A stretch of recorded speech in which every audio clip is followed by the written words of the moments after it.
The first victim was found on Monday morning, less than 100 meters from the Bear Wallow Trail in the Blue Ridge Mountains. A cyclist discovered the body while descending a slope, entrails exposed, jaw torn off, eyes still open, as if the victim had died witnessing something impossible. Local Sheriff Daniel Brooks vomited when he saw the scene. 30 years on the force, a war veteran, and still he had never seen something so mutilated. The victim's flesh, James Hunt, 42, a farmer, had been flayed on part of his face. His arms were snapped like twigs, and deep claw marks slashed across his chest from side to side. That night, search helicopters flew over the area, and sniffer dogs tried to track something, anything. But the dogs refused to enter the woods. They literally sat down and cried. On Tuesday, a teenage girl disappeared on her way home from school. Camila Reynolds, 16. They found her phone destroyed and strange tracks in the mud behind the school, footprints that began human and ended like claws. The town panicked. Asheville was peaceful, even with its folklore past. But this wasn't legend. It was real. And it was killing. In the Bent Creek neighborhood, residents began locking up before sunset. Stores emptied. No one wanted to be on the streets at night. On social media, videos surfaced of long howls echoing through the early hours. The sounds came from the forest, loud, deep, cutting through the silence like a threat. On Wednesday, the screams came from high up in the mountains. A family camping near Lake Julian was attacked. When the rangers arrived, they found only the remains. The tent shredded, blood everywhere, and body parts scattered as if a beast had played with them. The father's skull was impaled on a branch, like a warning. The town fell silent. Even the local papers didn't know what to write. The chief of police refused to give interviews. On Friday, he arrived. No one knew from where. He parked in front of the sheriff's office, driving a black pickup covered in dust. He got out slowly, tall, broad-shouldered, wearing a thick coat, reinforced boots, and carrying a metal case. On his arm, a massive scar, as if something had once tried to tear it off. "My name is Hunter. Someone call for me?" Sheriff Brooks looked up from a pile of paperwork and felt the pressure in the room shift. He didn't ask anything, just pointed to the town map and offered him coffee. Hunter listened without interrupting. The attacks, the marks, the screams, the footprints. When Brooks finished, Hunter opened the case. Inside, silver bullets, modified knives, vials of dark liquid, and something that looked like a barbed hook. "This isn't an animal," Hunter finally said. "It's someone." That night, he went into the forest. The air was heavy, the smell of damp earth mixed with something rotten. The trail was wet, and Hunter moved slowly, eyes alert. Every moving leaf made his body tense. He heard it first, a dry snap, then footsteps. Heavy, not an animal. Something with mass, moving with purpose. He hid behind a rock, crouching, breath controlled. The sound came from behind, as if he were being surrounded. Adrenaline hit like a hammer in his chest. His heartbeat surged, so strong he felt it in his throat. Then he saw it. Across the clearing, between the trees, two eyes, red, glowing in the dark. The thing moved side to side, watching. It was huge, thick fur, shoulders too broad for any known animal. Hunter didn't move. Time felt frozen, only the sound of his breathing and his heart pounding. The beast growled, a deep sound that made his ribs vibrate. But it didn't attack. It vanished into the branches, too fast to track. Hunter left the woods knowing two things. He was dealing with something that liked to play, and that he was the next target. The next morning, chaos erupted in Oakley, one of the residential neighborhoods near the forest's edge. The home of an elderly couple was broken into during the night. What was left of them was found by their granddaughter, who came to visit. They entered and slipped on the blood. The walls were covered in claw marks, doors torn off their hinges. The woman's body was partially devoured, her skull opened as if something had sunk its teeth straight into the bone. The man had been thrown against the wall with such force that part of his spine pierced through the drywall.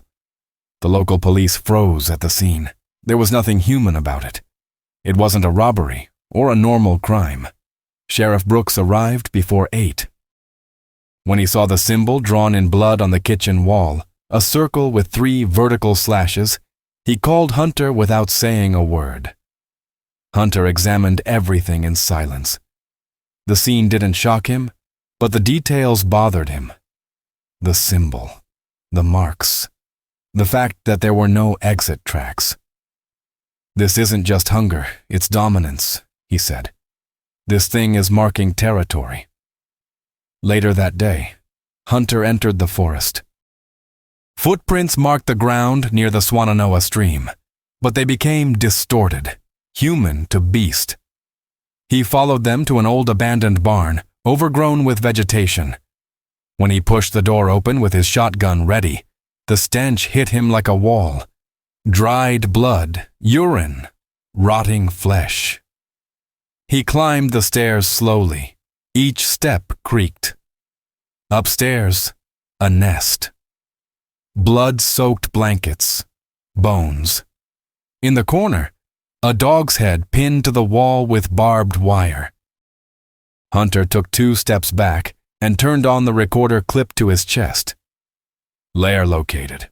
Clear sign of a conscious predator. This fucker likes to keep trophies. Then the sound. A short, dry growl behind him.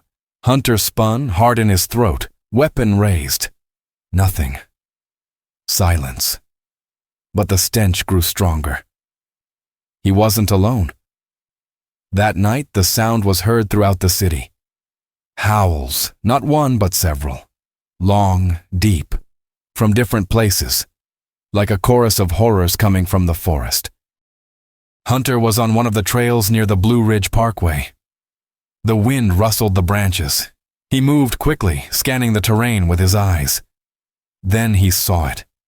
A body. Still fresh. A man, maybe in his 30s, arms ripped off, intestines pulled out as if someone had calmly examined them. The eyes had been torn out and placed inside the mouth. Hunter knelt. His hand trembled slightly. His stomach clenched. Breathing became short. He felt adrenaline burning beneath his skin. A snap. Quick. Branches breaking. He stood with his weapon. Heard another step. The forest came alive with the sound of something heavy moving fast between the trees. Then silence. Hunter ran. His heartbeat was all he could hear, loud, drowning out the sounds of the forest. Every breath felt like it ripped through his chest. He dove behind a rock, panting, sweating cold, eyes scanning everything. The silence hurt.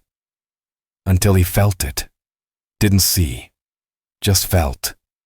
Something big. Watching. Closer than ever. Hunter knew he needed more than instinct. This creature wasn't acting like an animal. It was intelligent, strategic, and enjoying the hunt. It was time to find someone who might know the town's ancient secrets. That's when he heard about Marlene Whitaker. Widow, 79 years old. Lived isolated in an old cabin on the west side of town, near an old cemetery closed since 1962. She was known as the Mountain Witch, not for magic, but for knowing too much. Stories claimed she had been married to a man from the Voss family, one of the town's founding families, involved in all sorts of misfortunes. Hunter knocked on her door at dusk. She took a while, but opened. Light eyes, skin wrinkled like dried leather, and a scar cutting across the left side of her face. "You're not from around here," she said. "And you know why I'm here," he replied.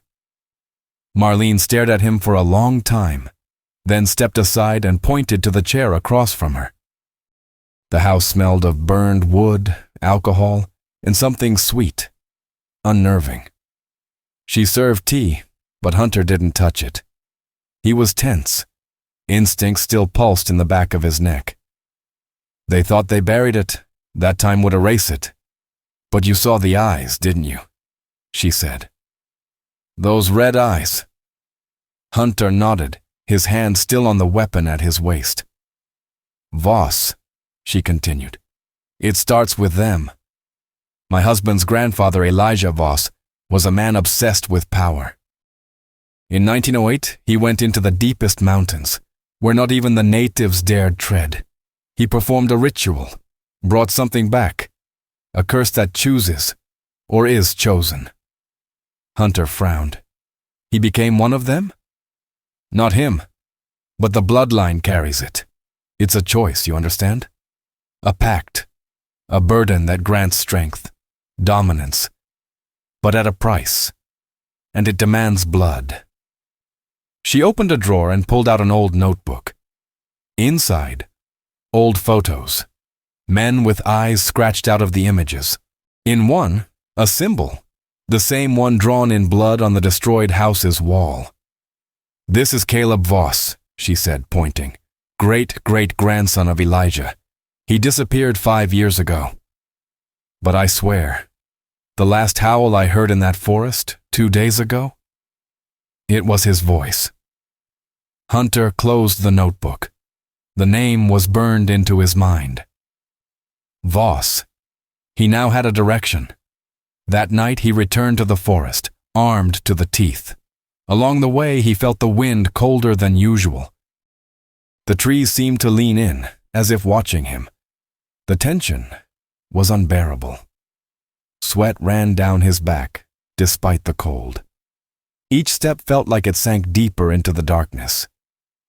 He approached an old abandoned coal mine, a place mentioned in Marlene's notebook. At the entrance, he felt it. The smell. Blood. Rot. And then the sounds. Soft scraping against the rocks, like claws dragging slowly. He entered slowly, weapon ready. The flashlight shook in his hand. The beam barely cut through the darkness. Suddenly, breathing, heavy, thick. He froze. The sound was too close. Hunter stepped back. Then he saw it, 2 massive hands gripping the cave walls, dirty claws, a body that stretched to the ceiling, eyes, red, burning like coal. The monster lunged at him with a roar that shook the tunnel. Hunter fired. Once, twice, 3 times. It kept coming. The impact threw him against the wall. His chest burned, bones cracked, but he managed to draw his knife and stab it in the creature's side. The thing howled, drew back, disappeared. Hunter dropped to his knees, breathing heavily. He tasted blood in his mouth. The pain was unbearable, but he was still alive. He had a name and a fresh wound. The Pisgah National Forest stretches like a dark green labyrinth for miles around Asheville. Within it are places even the forest rangers don't like to patrol. Ancient trails, forgotten mines, hunter paths where people vanished without a trace. Hunter entered before dawn. The pain in his ribs still throbbed, but he had no time to rest. The bullet he used on the monster hadn't worked. He needed to study, adapt, and most importantly, find where Caleb Voss was hiding. Pisgah was enemy territory. The silence there was different. Dense. Almost solid. Hunter followed a trail of deep scratches in the trees, markings common among predators. But these were different. Orderly, like symbols. He began mapping the locations, connecting them. They formed a pattern. A triangle around the city. At the center, a building abandoned for decades. Cold Rock Asylum. Built in 1931, closed in 1989, the place was known for stories of missing patients and secret rituals. It was the perfect lair for a conscious monster. Hunter entered at nightfall. The building was a concrete corpse covered in vines. The windows were broken, the roof had collapsed in parts, and the interior smelled of mold and rust. As he passed through the main hall, he saw marks on the walls. Not normal graffiti, but claw marks and symbols. The same circle with slashes, many, in every corner. In the cafeteria, he found what looked like an altar, a corpse hanging upside down, throat slit and organs exposed. On the floor, a bowl of fresh blood, and around it, footprints, bare, but with claws, mixed. Hunter crouched down.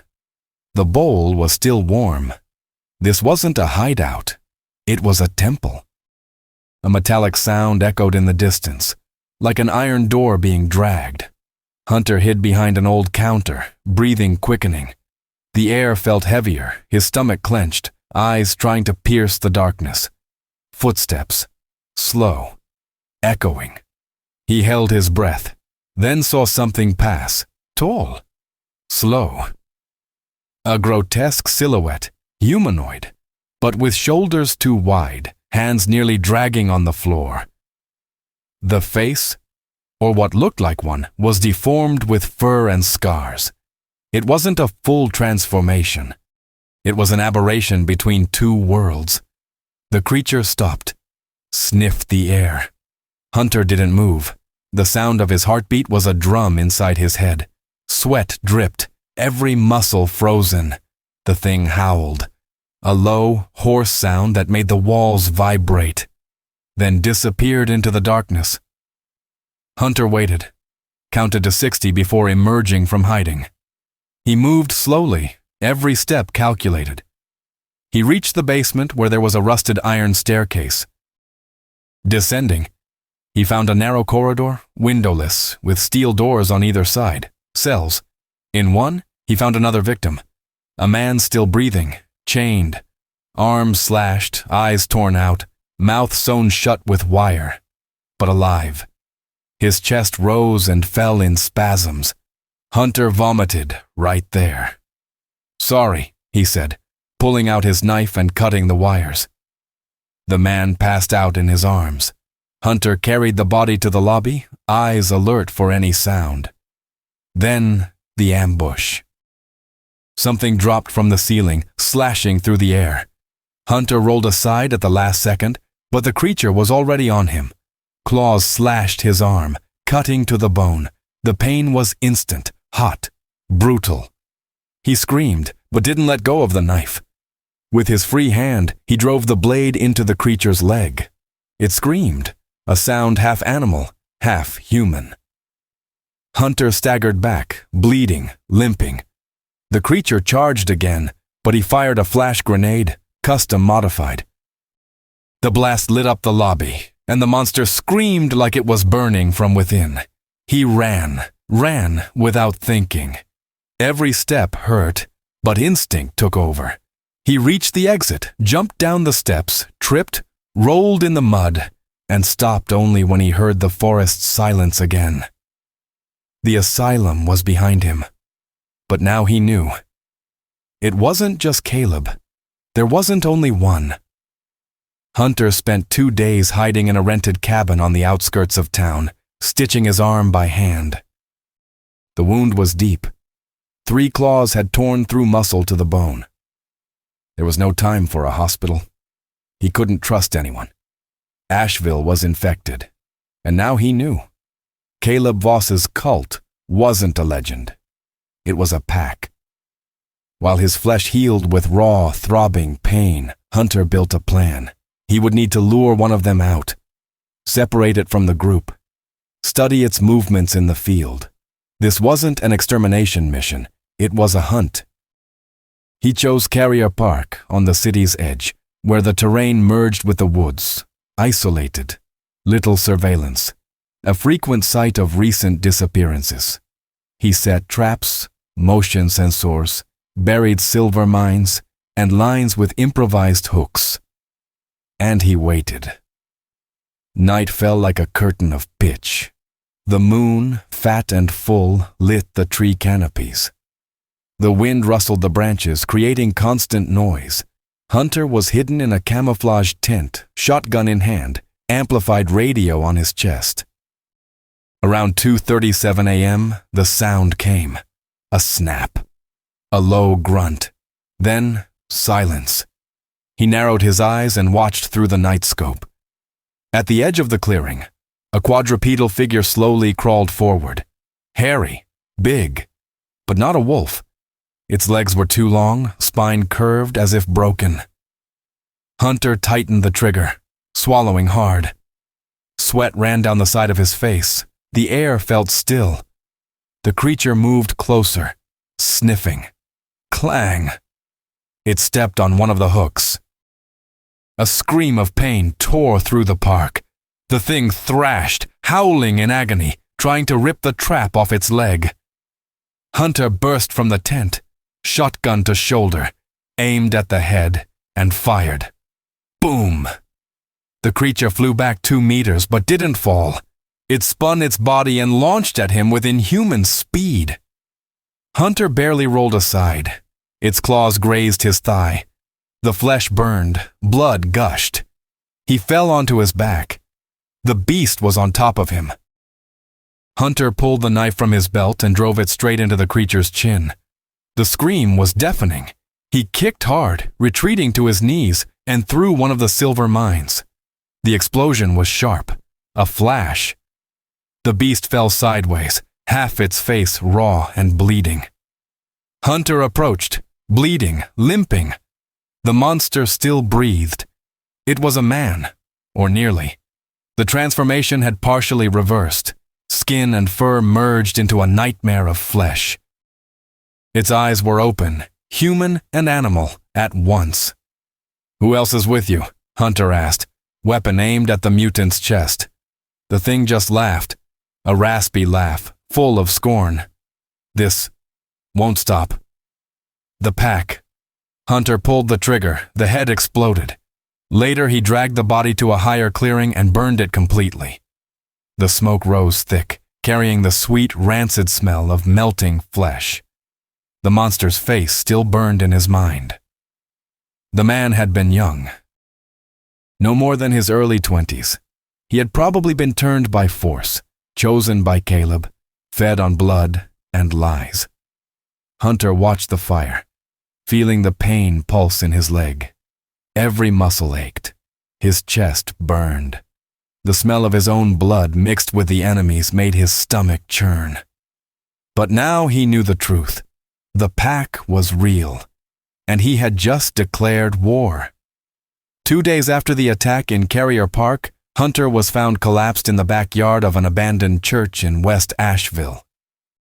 Bleeding, feverish, his leg infected. The pastor who found him didn't ask questions.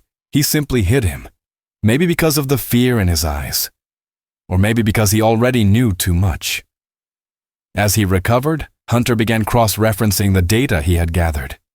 Dates, locations of attacks, symbols marked on houses, patterns of disappearance. One name kept surfacing in old city records, anonymous donations, protected land deeds, even the renovation of Cold Rock Asylum, the DeWitt family. Powerful, traditional, and according to Marlene, allies of the Voss family for generations. Hunter decided to go straight to the top. The DeWitt mansion was in Biltmore Forest, behind an iron gate with engraved symbols, the same ones found at the crime scenes. He broke in at night, slipping through the woods behind the estate, climbed up through a clogged sewage tunnel and emerged inside the utility house. The place smelled of old oil, rotting wood, and blood. He made his way up from the basement. Every step was calculated. The radio on his chest silent.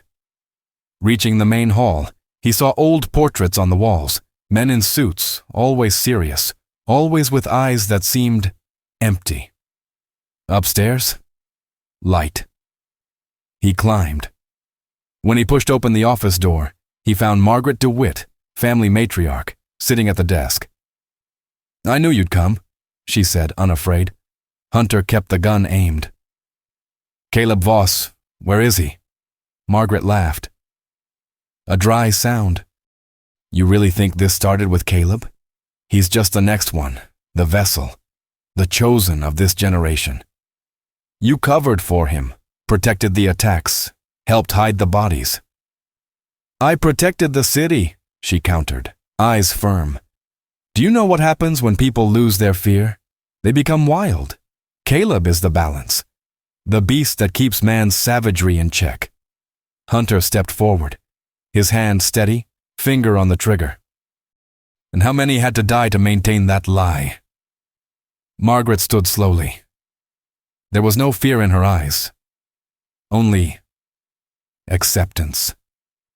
"He's not Caleb anymore, Hunter. And you're too late."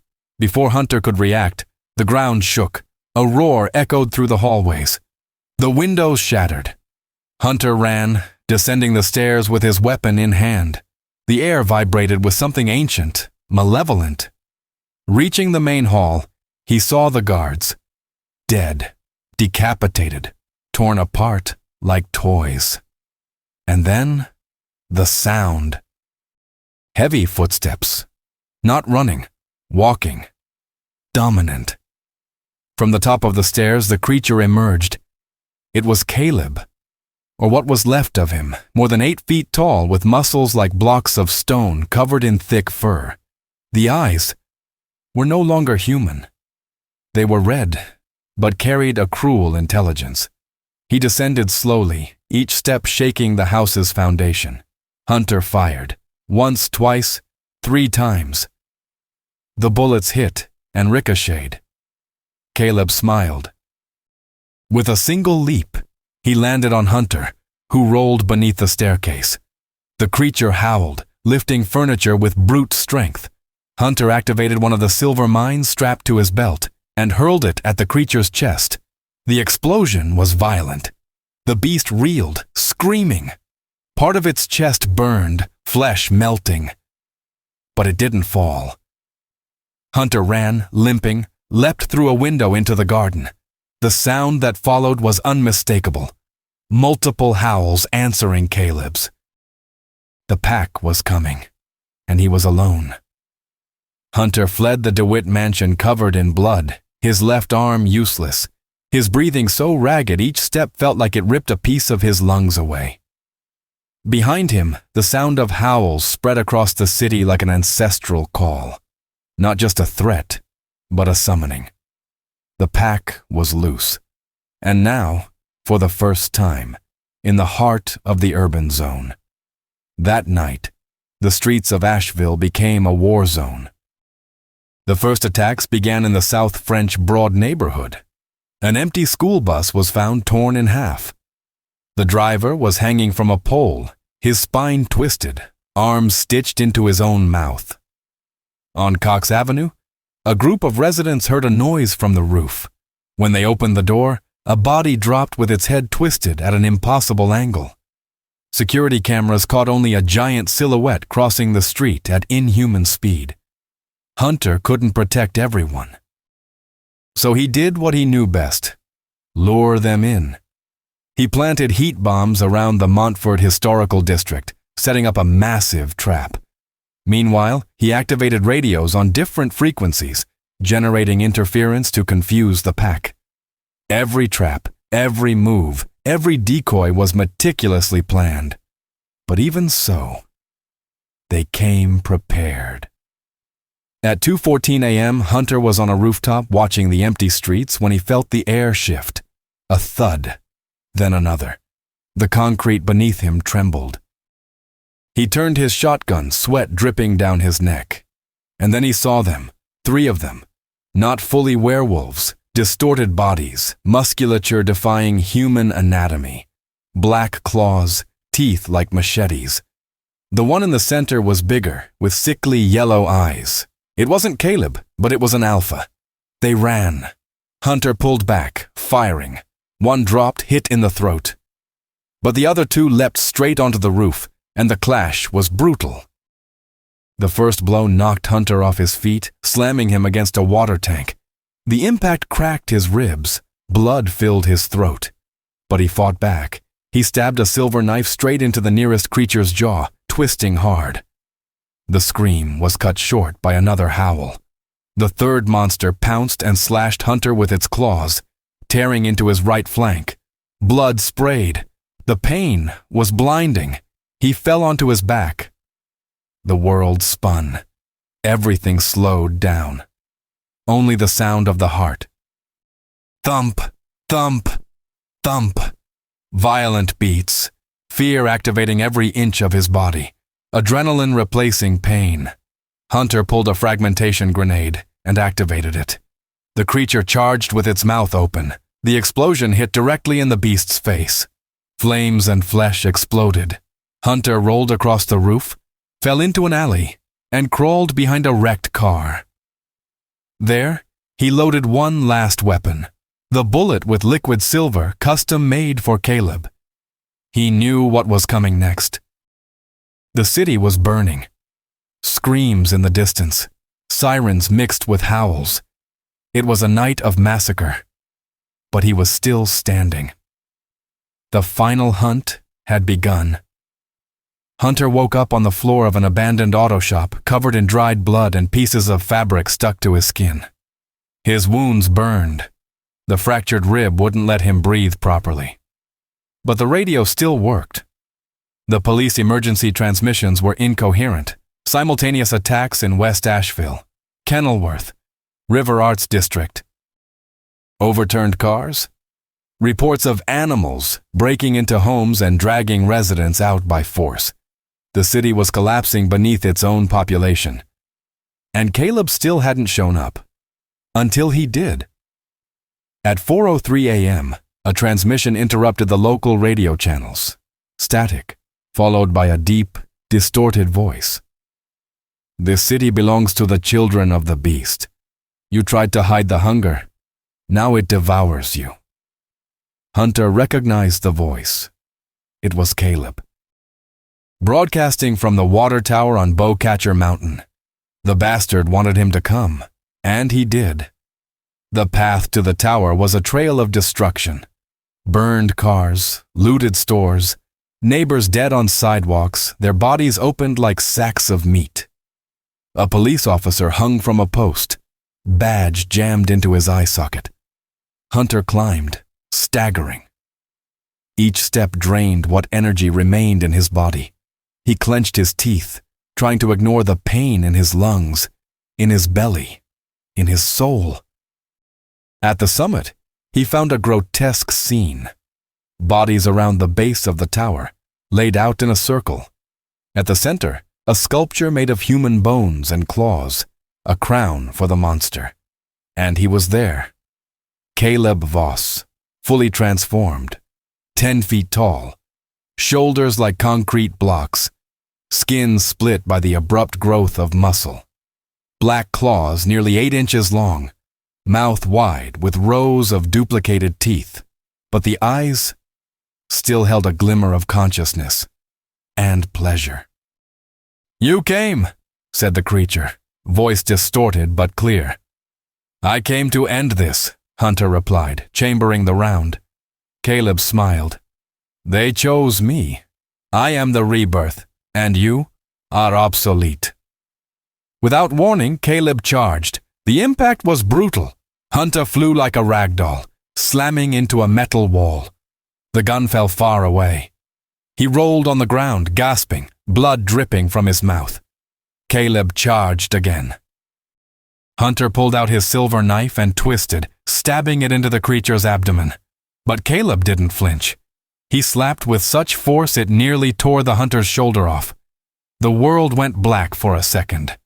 When Hunter opened his eyes, he saw only the silhouette of the beast approaching, dragging its claw against the concrete, growling low. He felt his heart pounding, breath failing. The fear was pure, unfiltered. Everything screamed in alarm. Get up, now, or die.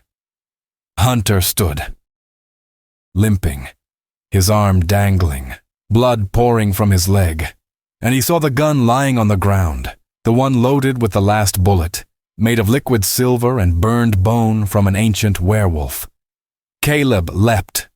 Hunter spun, caught the weapon in midair, and fired. The bullet tore through the monster's chest and exploded inside. Caleb's scream was thunderous. He collapsed, writhing. His skin burned, flesh rotted. Bones cracked as he tried to revert to human form. Hunter stepped closer. Caleb, now partially human, looked at him with eyes full of hatred and fear. "No, you don't understand." "I understand," said Hunter, "and that's why it ends here." Hunter placed a boot on his chest and fired once more, straight into the face. The head exploded. Silence, at last. The sun was rising over the Blue Ridge Mountains as Hunter descended from Bowcatcher Tower. Each step was a battle against exhaustion. The streets, once filled with chaos, were now eerily quiet. It wasn't peace. It was collapse. The howls had stopped with Caleb's death.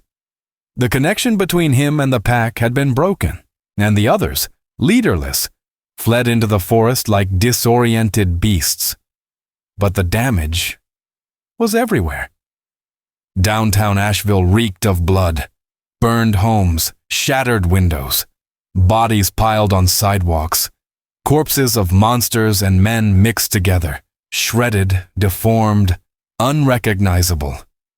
Hunter passed a group of survivors. They looked at him in silence. No words were spoken. There was no celebration, only faces marked by trauma, by loss. A child held the hand of a dead man, eyes dry, vacant. Later, Hunter met with the few remaining local leaders. Sheriff Brooks had disappeared. Marlene Whitaker dead, her house burned to the ground. The reverend who had helped him escape spoke with a trembling voice. And now, what will become of the city? Hunter simply replied, "You knew. All of you.